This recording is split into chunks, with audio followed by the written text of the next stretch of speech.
dentro do contexto vigente da sociedade, a importância que o texto literário vai ter, o que são as escolas literárias. Então, a gente viu todo esse conceito. Pedi para que vocês fizessem um vídeo explicativo, no qual vocês iriam escolher se vocês iam falar da poesia ou da prosa. O prazo de entrega é até hoje. Não me entregou hoje, já sabe que não ganhou a pontuação. Então, hoje dá continuidade ao nosso assunto. Nós não vamos ter textos ainda, a prosa ela não vai ganhar muito destaque no trovadorismo. Nós vamos ter muito aí a presença da poesia, né, nesse momento. Primeiro, professor, qual é o contexto? O que vai ser o trovadorismo? O trovadorismo é uma escola literária, tá ok? Essa escola literária, ela vai ocorrer aí no período da Idade Média. Muito bem, vamos voltar lá na tua aula de história. Né? O que é a Idade Média? A Idade Média é o período no qual nós vamos viver aí o grande poder que a Igreja Católica vai ter. Nós vamos ter aí a grande importância da Igreja, onde a propriedade de terra ela tinha significado, a propriedade de terra ela tinha importância. Então, nós não vamos ter aí na Idade Média ainda a produção econômica.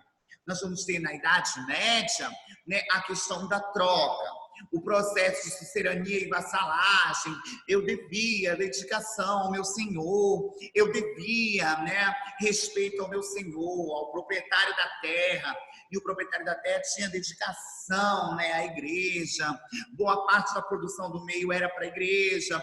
Então, esse período aí, né, é o período da Idade Média, onde os cavaleiros, né, eles tinham uma grande visão na sociedade. Então, esse é o período que nós vamos chamar de Idade Média. E esse período, como vocês estão vendo aí na telinha do celular de vocês, ele inicia-se no século V e vai terminar no século XV. Então, nós temos aí grandes anos, grandes momentos de vivência no período histórico.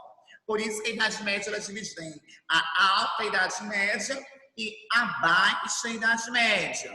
Porém, nesse contexto, os autores da época, né, as pessoas que faziam arte na época, elas transmitiam os seus textos ou através das novelas de cavalaria ou através da poesia, que era o mais reconhecido. Sendo que a poesia era feita pela alta classe, porque a maioria da população não sabia ler, não sabia escrever. Então, o que acontece? Essa literatura aí da Idade Média, esse momento de produção, ela vai ser dedicada à alta classe. Somente as pessoas que tinham estudado dentro da igreja, que tinham conhecido o latim, que tinham conhecido, então, a língua oficial, porque naquele momento eles não tinham entendimento da língua portuguesa por em si, né? A língua que eles vão utilizar é o galego-português, que é por isso que vocês vão ter algumas dificuldades quando vocês forem ler o texto. Mas a linguagem que eles vão utilizar é o galego-português. Então, aí nesse primeiro momento, o contexto histórico, né, no qual a alta classe ela vai produzir esses textos, eles vão transmitir através da poesia. Mas o nosso contexto histórico, o nosso momento histórico é a Idade Média. E até porque a Idade Média, pelos autores, pela arte, né, pela cultura em si, né, esse momento ela é chamada de a Idade das Trevas. Por que a Idade das Trevas? Porque toda a arte produzida nesse período se dedicava à igreja. Toda a arte que era feita nesse ambiente se dedicava à igreja. Pai, o Filho, o Espírito Santo. Muito bem. Toda a arte era dedicada à igreja. A igreja, ela era responsável por todo o contexto daquele momento. Muito bem. Só respondendo a pergunta da Carol, professor, o que é o galego-português? O galego-português era a linguagem que eles utilizavam naquele momento. Não era a língua portuguesa, mas o galego-português, tá? Era a linguagem que eles vão escrever os textos naquele tempo. A alta classe que tinha o conhecimento do latim.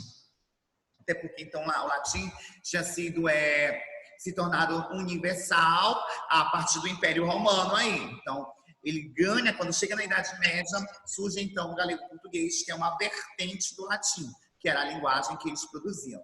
Quero lembrar que nesse período do Brasil ainda não existe, né? Não existe essa região aqui da América do Sul, né? Não existe ainda vai ser descoberto. Então, só existe Portugal, ok? Então, o período aí da Idade Média, a arte era conhecida como Idade das Trevas. Bom, por que, professor, Idade das Trevas? Porque a arte era somente dedicada à igreja. A igreja era que tinha responsabilidade. Por isso, Idade das Trevas. Tá bom? Outro contexto histórico, né, importante eu vou repetir que lá era chamado de Idade Média porque era uma arte dedicada somente à igreja, nesse período da Idade Média. Então, nesse período, a Alta Idade Média, por quê, gente? Vai ser dividida a Idade Média em 2 períodos. Primeira, a Alta Idade Média, no qual a igreja ela tem grande domínio, no qual agora aí nós temos a produção dos senhores feudais, né? Nós temos aí a visão dos senhores feudais, nós temos aí a questão da serania e vassalagem. Já a Baixa Idade Média, alunos, vocês vão perceber o quê? Na Baixa Idade Média, nós vamos ter nada menos do que, né, o renascimento urbano e comercial, né? Temos aí o surgimento do renascimento cultural, temos aí o surgimento do mercantilismo, que vai ser o crescimento econômico, e temos o desenvolvimento intelectual das pessoas, que logo vai surgir o renascimento cultural, ou o que nós vamos chamar de humanismo. Então, nesse período da Baixa Idade Média, é o momento que se entra em crise.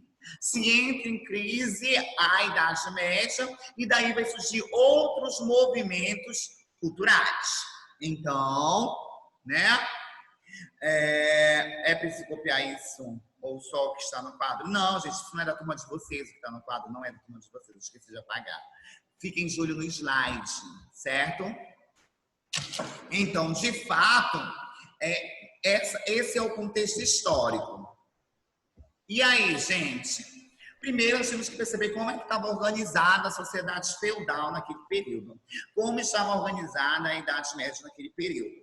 Nós temos aí como primeiro tópico o rei que comandava, era o rei que dava as ordens, era o rei que ditava, né? E esse rei tinha que dar dedicação a quem? A igreja estava aqui em cima do rei, né?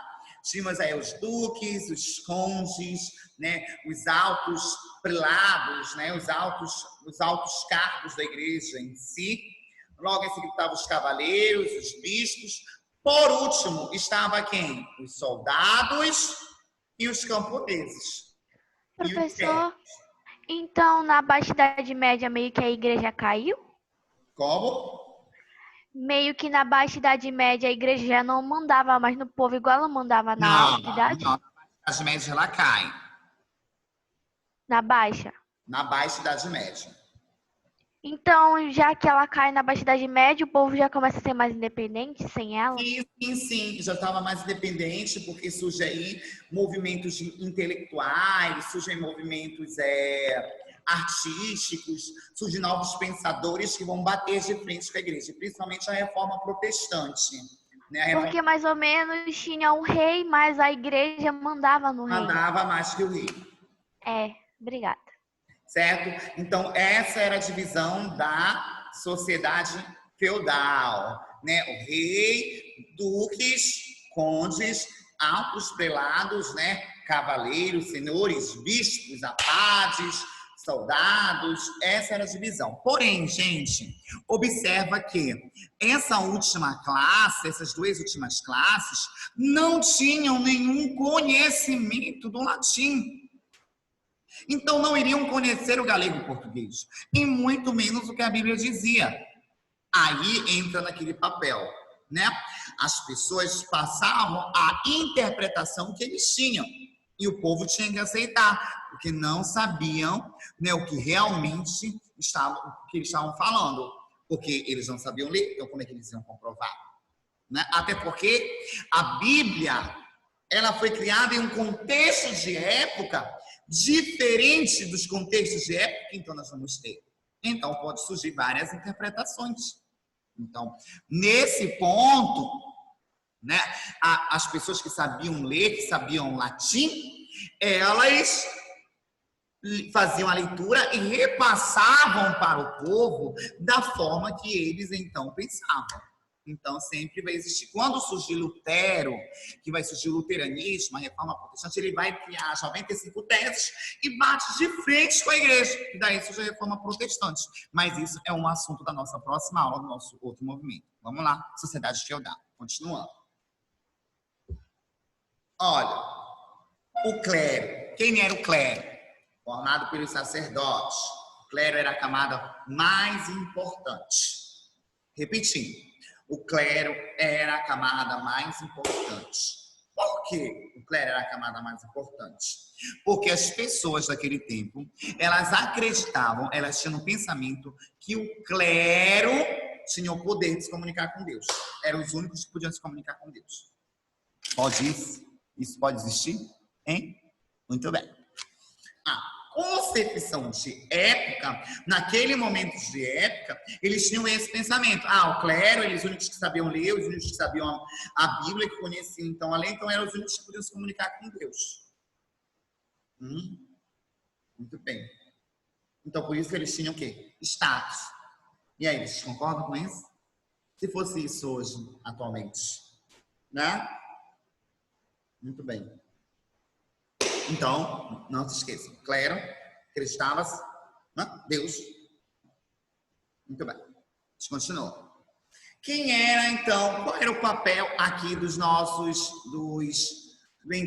guerreiros, né? Os guerreiros, eles que vão combater e vão proteger, né, os territórios, então, pertencentes a cada componente do reino. Então, os guerreiros, eles eram nobres. Então, eles que vão combater contra os árabes entre as guerras que vão surgir nesse período, né? O que vai surgir entre os cavaleiros vai ser aquela relação de vassalagem, né? Eu devo dedicação ao meu dono, eu devo dedicação ao meu proprietário e ele vai ter dedicação a mim. Então, aí surge o que vamos chamar de vassalagem, né? E essa troca de favores, que é a sucerania e a vassalagem, vai refletir muito nas cantigas trovadoristas que nós vamos ver, né? As cantigas do trovadorismo, essa relação de sucerania e vassalagem. Vocês já estudaram a Idade Média? Lembra lá da Idade Média? Ou não? Muito bem. Os trabalhadores, gente. Os trabalhadores eram os responsáveis pelos cultivos da terra, né? Os servos submetiam-se à exploração do seu senhor pela troca de proteção em tempos difíceis. Então, aí nós temos aí os trabalhadores, que é a classe mais baixa. Muito bem. Surge, então, o pensamento medieval. O que era esse pensamento medieval? Tudo estava ligado a atender os desejos de quem, gente? Deus! Onipotente, Deus vivo, glória a Deus! Muito bem! O pensamento medieval era atender aos desejos de Deus. Então, olha o que diz aí. Para ajudar o homem a se salvar, a igreja passou a condenar o comércio que visava lucros, pois, segundo os ensinamentos da igreja, os bens materiais foram dados ao homem como meios para facilitar a sua salvação, e não para o seu enriquecimento. A finalidade do trabalho não era, portanto, o enriquecimento. Assim, Cada um deveria ficar na posição em que se encontrava e não desejar ser mais do que era ao nascer. Ou seja, se eu nascesse servo, eu ia morrer como servo. Então, eu não poderia desejar chegar ao clero, né? Se fosse pleno, se tivesse nascido servo, desejar ser clero, não podia. Porque quando eu nasci, já trouxe comigo o que eu iria ser na sociedade. Incrível, né? Então, as pessoas não podiam ter aquele desejo de subir de vida. Mas todos os desejos eram atender Deus. Deus te fez assim, tu vai ter que ser assim. Pronto, acabou. Né? Não é isso? Estão ouvindo? Tudo legal aí? Porque hoje eu tô elétrico, entendeu? Eu tô elétrico hoje. Então, né? Deus te fez assim, tu vai ter que ser assim, pronto, acabou. Então, essa era a visão do pensamento medieval naquele período. Né? Alguma dúvida ou não? Nesse momento? Hein, galera? Nenhuma dúvida? Não, tudo ok por aí?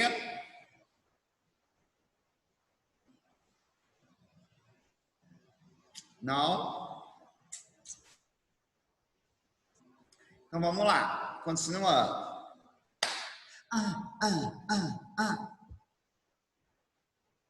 Olha lá. E aí entra qual é a principal característica da Idade Média? Teocentrismo. O que vai ser o teocentrismo, Tio? Teo. Deus no centro de tudo. Tudo que era feito, os valores morais, os valores éticos, os valores artísticos, voltavam como Deus no centro de tudo. Daí surge a configura de teocentrismo. Deus no centro de tudo, porque Deus é o nosso Pai vivo, e então Deus ali, tudo que era feito era colocado na visão de Deus. Glória a Deus. Muito bem, teocentrismo. Então, teocentrismo. Deus no centro de tudo. Tá dando para entender legal aí? Tu não tá dormindo com fone de ouvido aí não, né? Muito bem. O sétimo. Quer falar? Dá um oi aqui. O que é? Não. Estão todos aqui plenos assistindo a aula de arte. Dá um oi pra tia Silvia. Tudo bem? Oi. Estamos morrendo de saudade de vocês. Sim. Bruna Harumi dizendo oi. Muito bem. Então, a configura do teocentrismo é nada menos do que Deus no centro de tudo.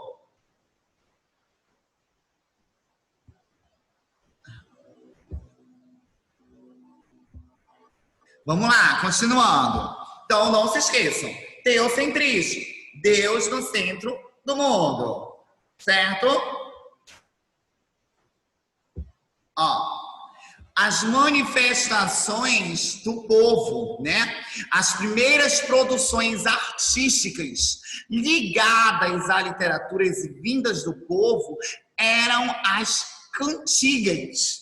Então, as primeiras manifestações que vão surgir na Idade Média, cara, eu vou chamar de cantigas. Então, as cantigas, por que cantigas? Porque a poesia é acompanhada de instrumentos musicais. Então, o que vai acontecer? As cantigas, elas vão ter dois processos. Primeiro, a mudança da língua, que ela vai ser utilizada no galego-português em vez do latim, e a mudança de assunto, né? Porque eu não ia focar mais a questão religiosa, a liturgia católica, mas as cantigas iam trazer o quê? O cotidiano das pessoas. Então, dois pontos importantes das cantigas: o galego-português e esse esquecimento um pouco das cantigas e essa dedicação aí para o cotidiano das pessoas. Então, a primeira importância... Professor, desculpa interromper, mas como você falou, como eles entendiam uns aos outros se eles não sabiam falar galego-português e nem latim? Porque esses valores, essa população é a classe, o clero, estou falando do clero. Nesse momento, quem produzia arte era o clero. Porque as classes mais baixas, elas só tinham o quê? Que trabalhar. Então, elas não podiam produzir nada. Deu para entender?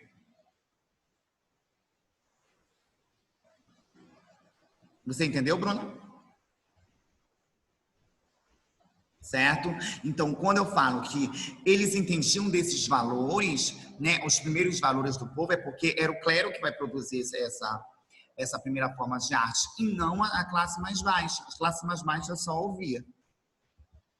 Vamos lá. Olha lá, gente.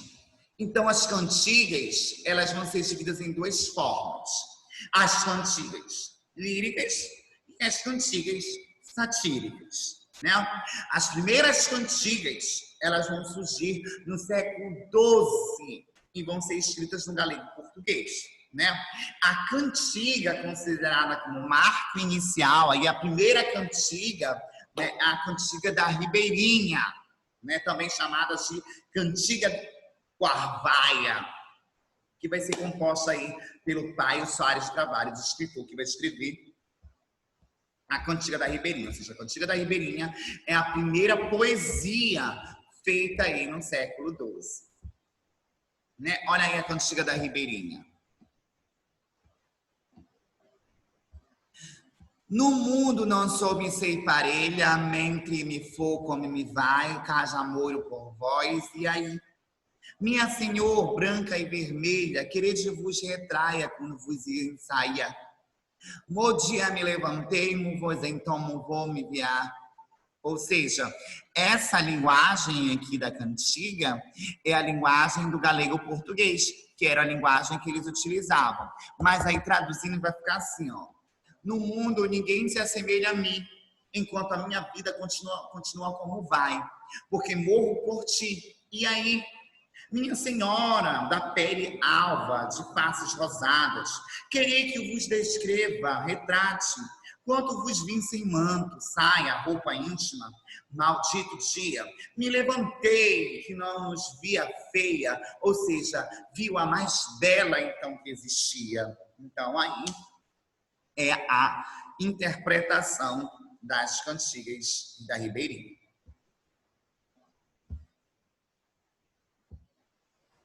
Olha lá, gente. Então, essa é a organização das cantigas. As cantigas vão estar organizadas. As cantigas líricas em cantigas líricas de amor, cantigas líricas de amigo. Repetindo, cantigas líricas de amor, cantigas líricas de amigo. E nós temos o que? As cantigas satíricas, as cantigas de escárnio e as cantigas de maldizer, né? Anotem isso no papel, que é importante vocês saberem, tá? A divisão dessas cantigas. Cantigas líricas de amor, cantigas líricas de amigo, cantigas satíricas de escárnio, cantigas de maldizer. Era assim que estava organizado as cantigas. Tá? Era assim que estava a divisão das cantigas. Era assim que estava organizada a estrutura. A gente começa as cantigas líricas, né? Ai, flores, as flores de verde pinho, se sabedes novas de meu amigo, ai Deus, e não é, né? Primeiro, as cantigas líricas, né? Elas vão tratar de temas amorosos. Então, né? Muito ligado à questão das aventuras dos cavaleiros, em busca da honra do amor, de uma donzela. Então, as cantigas líricas vêm de lira, lembra? Lira, que aí vai trazer a ideia de sentimentos. Então, as cantigas líricas, elas vão trazer sentimento. Então, as cantigas líricas, elas vão estar divididas em duas formas. Cantigas líricas de amigo e as cantigas líricas de amor. Professor, onde está a diferença dessas duas? As cantigas líricas de amigo, sempre quem vai falar, quem vai expressar o sentimento é o eu lírico feminino. Nas cantigas líricas de amigo, quem expressa sentimento é o lírico feminino, é a mulher que fala, né? Ou seja, ela fala mandando uma indireta. Ela manda uma indireta, né? Ela manda indireta para o seu amado, ela manda uma indireta para quem ela está desejando. né? E o que nós vamos ter muito nas cantigas de amigo? Repetição do refrão, né? Nós vamos ter repetição do refrão. O assunto que é tratado nas cantigas de amigo, né, é o lamento da moça cujo amado está longe. Então ela sente o quê? Ela está sentindo saudade. Ela vive na dúvida, né? Ela vive na dúvida aí. Ai. Peraí, Deus.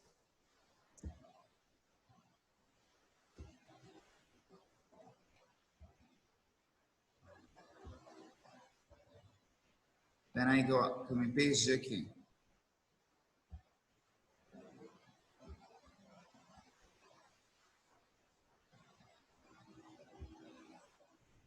Pera lá. Então ela vive na dúvida, gente, do que realmente, né, do que realmente vai expor, do que realmente vai viver.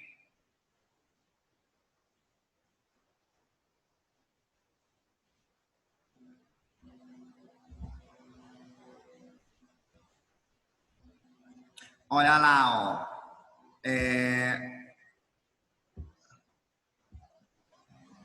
Olha lá, o assunto, né? A saudade, a dúvida do amor. E sempre o espaço no qual as cantigas de amigo vai acontecer é o espaço que rural, é o campo, né? Então, sempre vai trazer isso, que a gente vai observar. Olha lá, ó. Que é o paralelismo que eu estou falando para vocês. Observem, é a repetição dos versos, né? Que ocorre sempre no final da poesia, ó. Ai flores do verde pinho. Se saudades novas do meu amigo, ai Deus não é. Aí no outro verso repete o mesmo termo. Ó, pinho é um termo masculino, logo também finaliza com masculino. Então isso nós vamos chamar de paralelismo, tá ok? E o refrão aqui é a repetição do mesmo verso, né, no final de cada estrofe. Nós vamos ter isso, né? Olha aí, ó. Se saberes nova dos meus amigos, se saberes nova do meu amigo, então nós temos aqui a repetição do refrão, tá ok? E a leixa prim, né, significa deixa e pega de volta. Ou seja, né, é essa repetição aí, ó, saberes nova do meu amigo, aí repete no final e logo no início ela volta. Então isso é chamado de leixa prim. Tá ok? Eu vou mostrar um exemplo de cantigas de amigo, para depois a gente ir para as cantigas de amor, tá bom?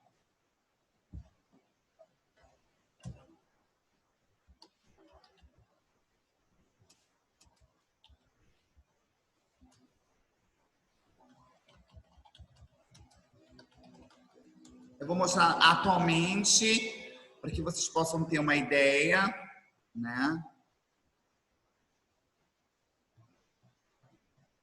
Cantigas de amigo.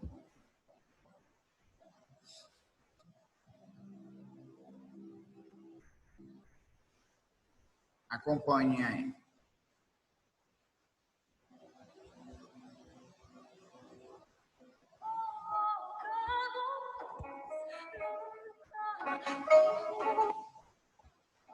Primeira cantiga.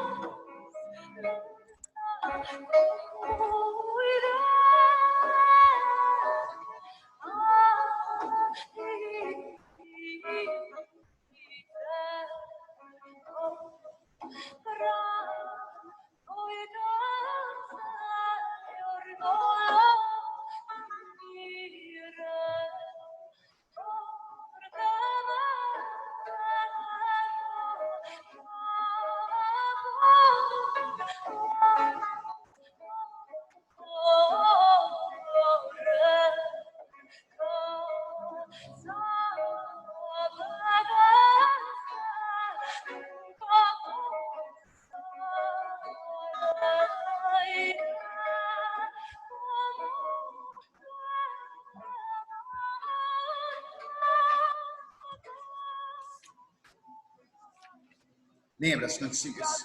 Mais 1 milhão de vagalumes por aí.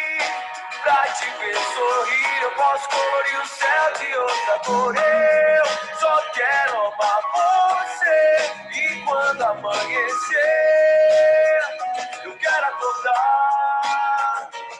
Vou escrever mais 1 milhão de canções pra você ouvir. Meu amor é teu. Vamos lá, aquelas cantigas de amor. Vamos cantigas de amigo.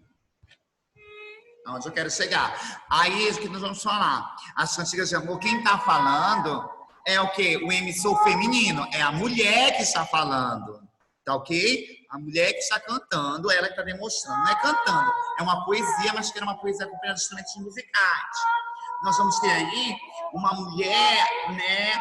Que o amigo, termo amigo se refere a namorado. Então, ela se refere à questão de ela está expressando sentimento pelo seu namorado que está distante, que está com saudade, está com dúvida. Vamos prestar atenção.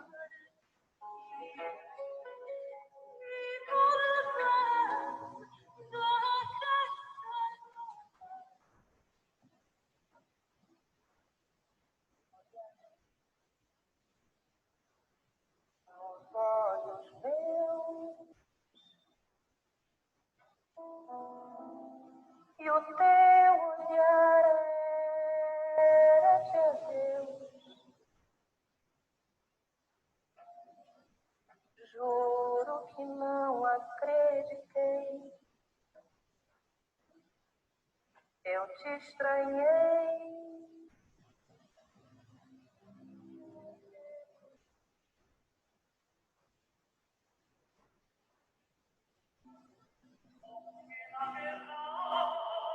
Opa, não chegamos ainda nessa parte das cantigas de escárnio, né? Então, alguma dúvida, gente? Deixa eu colocar aqui cantigas de amigo, que é o que a gente está estudando. Depois nas cantigas de amor.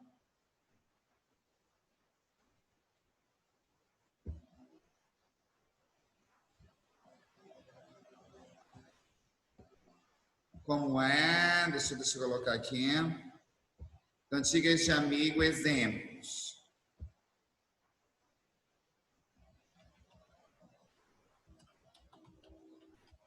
Para que vocês possam conhecer os exemplos.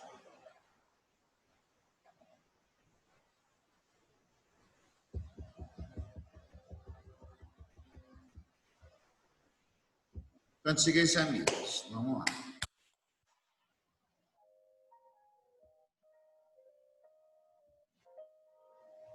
O brilho no olhar. Não é nada a ver isso, não tem nada a ver. Muito bem. Nada a ver. Então, olha lá, gente. Cantigas de amigo, né? O eu lírico é feminino, indireta, presença do refrão, assunto, lamento da moça cujo amado está longe, ambiente rural e linguagem discreta.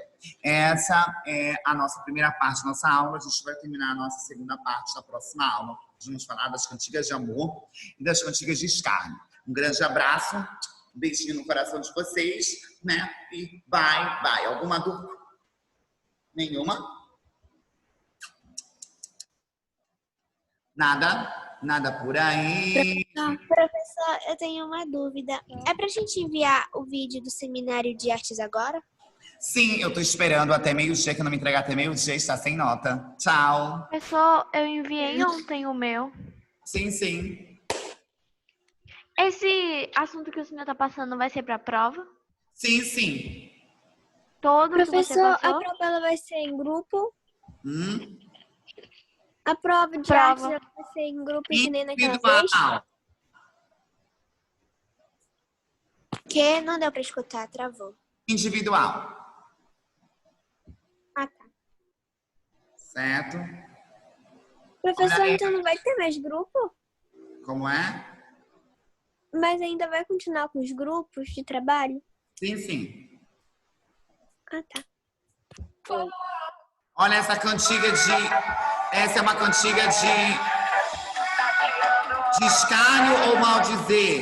Tá tirando onda aí com o meu ex-namoradinho. Na próxima aula, cantigas de escárnio. Coitada, já caiu na conversinha. Tchau!